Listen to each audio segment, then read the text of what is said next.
Assalamualaikum warahmatullahi wabarakatuh.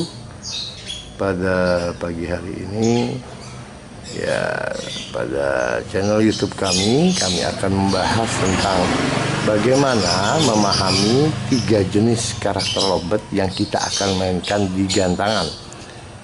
Yang pertama yang jelas kita kenal bisa dikatakan seni klasik atau fighter.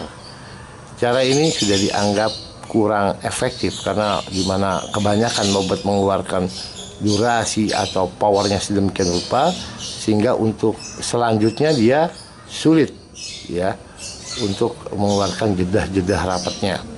Yang kedua kita kenal dengan istilah untul yang bisa dikatakan tren sekarang sampai menuju minor dan lain-lain Konteks ini dianggap efektif oleh para kekek mania pada umumnya yang biasanya menggunakan pasangan atau untulan. Dan yang ketiga adalah jenis karakter atau mengondisikan karakter bocor, yaitu jedah rapat, kongset tapi melek, kongset tapi seperti fighter.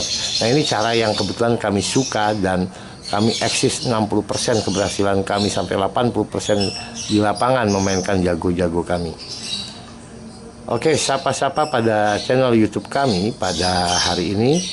Itulah 3 jenis karakter lobet yang bisa kita mainkan.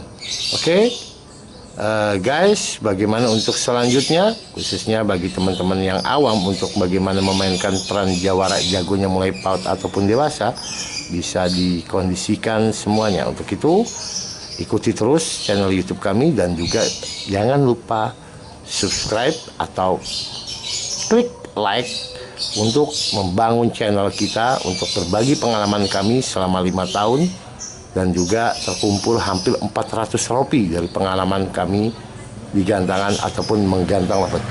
Mudah-mudahan channel ini bermanfaat. Terima kasih. Assalamualaikum warahmatullahi wabarakatuh.